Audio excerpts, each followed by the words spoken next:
folks, welcome back to Spring Powered South African Air Gunner.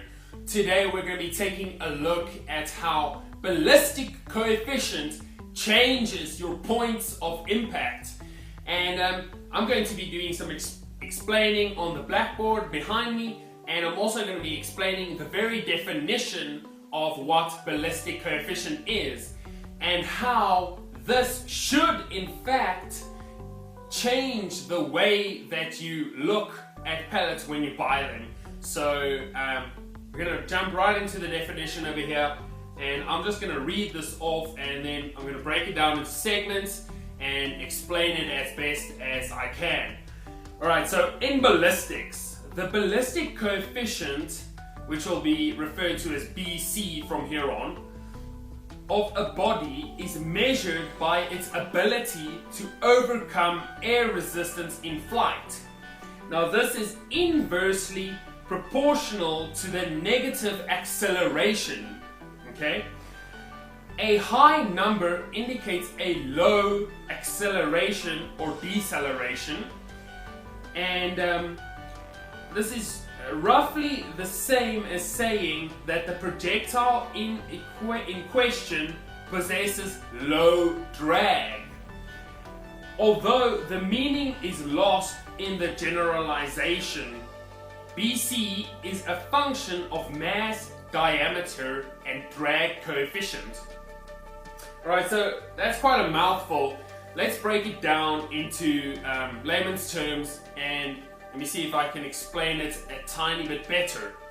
So the ballistic coefficient BC of a body is measured by its ability to overcome air resistance in flight. Now what this means is how much drag is placed on the pellet, for example, in flight. Now this is like trying to explain like a plume flying through the air. It flies very fast initially, and then it slows down drastically as soon as it loses a tiny bit of speed, and that is because it has a very low ballistic coefficient. Now this is kind of counterintuitive, because a low ballistic coefficient actually means that the object in question will slow down massively very fast, while a high ballistic coefficient means that that projectile will travel very far with very little deceleration. And so therefore the higher the ballistic coefficient, the farther the projectile will fly without slowing down as much as that the lower ballistic coefficient will. So that's quite interesting. And alright, so they're talking about is inversely proportional to the negative acceleration. Now negative acceleration is just basically how fast it will stop. So when you're pressing the brakes on a car, how hard you press is proportional to how far the car will go before it stops, and that is basically what it is. Now this is again counterintuitive, because if you press the brakes on a car hard, and therefore saying it's a high number, then the car will stop fast. However, in ballistic coefficient, it means that the higher you press on the brake, the farther the car will go before it stops. So it's quite interesting. And yeah, alright, so the next part that I want to talk about is the formula of how you can calculate it yourself if you really want to. And if you've got a chronograph, you can actually do it quite easily. So I'm going to write the formula down there for you that are interested in it. But it's quite complex, but I'll explain what it is exactly. Right, so the general formula for ballistic coefficient is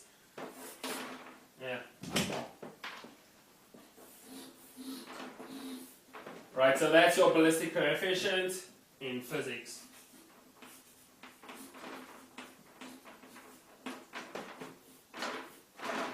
Equals m over CD times A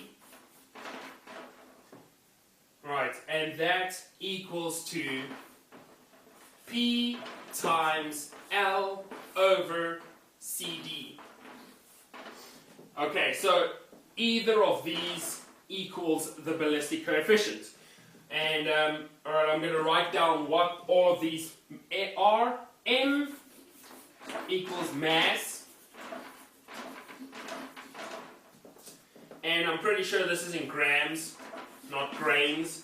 So make sure that when you calculate it, you use grams, not grains. They're usually indicated on the tin. If not, you can type in the amount of grains that it is into Google and change that to grams quite easily.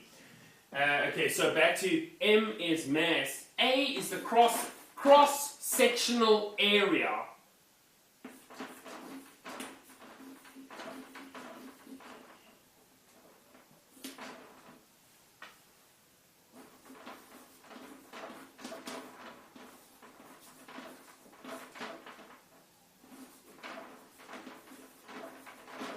Now, I'm pretty sure that is what it means is that in the pellet skirt, you want the cross-sectional area of the pellet skirt. And, okay, and then DC, or, sorry, my bad, CD is the drag coefficient.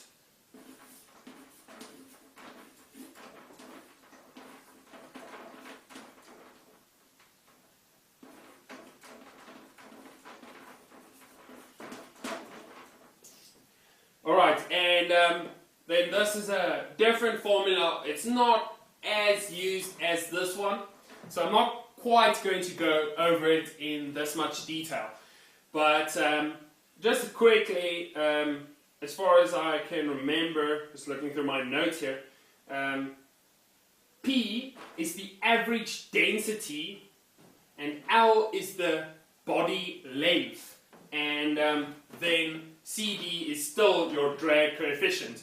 This is quite difficult to use compared to this. So both of them will be the same, or close to the same number that you'll get out. I'm pretty sure if you do everything accurately that you'll get the same exact number for this exact pellet. So yeah, that's quite interesting stuff. So yes, that's basically where I'm going to end my ballistic coefficient ramble on what it is and exactly how it works. Then we're going to be talking about how ballistic coefficient changes your point of impact. Alright, so we know that a higher ballistic coefficient means that the pellet will travel farther without losing as much speed due to the negative acceleration. Then we can take this into account while purchasing our pellets in knowing what the ballistic coefficient is and knowing what we want to do with that pellet. And yeah, so we can correlate the two, and therefore we can optimize our money spent on what we want to do with a pellet. Now, a high ballistic coefficient pellet will be a heavier one for one. It will be a tiny bit heavier. You won't get a high ballistic coefficient pellet that is 6 grains or 7 grains. It will be in the 10 grain, 11, 12, 13 grains. We'll be talking about 177 here. In 22 caliber, I'm not so familiar with it. Haven't owned a 22, but as what I've heard from the pellets will be at the 21, 22, 23 grain region, which will be your higher ballistic coefficient pellets. Now, this does not necessarily mean that a weightier pellet has a high ballistic coefficient. You should always check with the manufacturers on their website. A different thing that you can do to check ballistic coefficient is actually to go into chair gun, and when you want to fill in your information, you click on the pellets and they actually have a huge list of pellets which they give you the ballistic coefficient. So that is extremely nice to know, and you should definitely check out Chairgun. If you've got a crony, it is a great piece of software to optimize your shots. And yeah, alright, getting back to the topic of how to choose your pellets, incorporating ballistic coefficients into your reasoning behind why you want that pellet. So obviously you want a pellet that your gun likes. Now, no two guns are the same, and over time your gun's barrel might change a little bit due to the wearing, and therefore your gun will like a different pellet. And this can be very frustrating for a new shooter, and I know this from personal experience. So you want a high ballistic coefficient pellet for the longer distance shots. It's going to give you the least amount of speed loss, and is going to therefore give you the most energy downrange. Now, so you might be asking, why then do we even have a pellet that has a very, very low ballistic coefficient? Now, this is for a couple of reasons. So the ones that I can see are the most practical will be, for instance, if you're in a built-up area and you're doing pest control. Now, you don't want a massive slug that has a very high ballistic coefficient going 200 meters or 300 yards and smashing through someone's window. Because the higher the ballistic coefficient, the more energy it will transfer through its flight. So, or rather, the more energy it will retain through its flight, not, Okay, so a low ballistic coefficient comes in handy when you're doing pest control in a urban area, or a suburban area rather, not an urban area, where there's built up land, built up places all around you, and you're trying to, for instance, get those collared doves in the trees. So if you miss, that pellet is going to travel, and you want to make sure that you can minimize the chances of damage to someone else or property downrange. And although I don't recommend shooting where you can miss, it's more often than not the case that there isn't that option, and you really need to get that squirrel. So yeah, alright, so a low ballistic coefficient is what you want to use. So you have to check on either the manufacturer's website, see if they have the ballistic coefficient listed, or if you have a crony, do it yourself. It will be more accurate for that tin than what the manufacturer will specify. But yeah, further than that, the ballistic coefficient to take into account of when hunting is when you're going to go past that 50-yard range with an air gun, you want to start looking at the heavier and higher ballistic coefficient pellets. This will give you the most accuracy downrange. It will also buck the wind a little bit better. And yeah, so I hope I have explained a tiny bit better what it is. And if I did, hit that like button. I really appreciate it. And for you, all you new guys that came with us in the last couple of weeks, I really appreciate it. And I'll see you on the next one.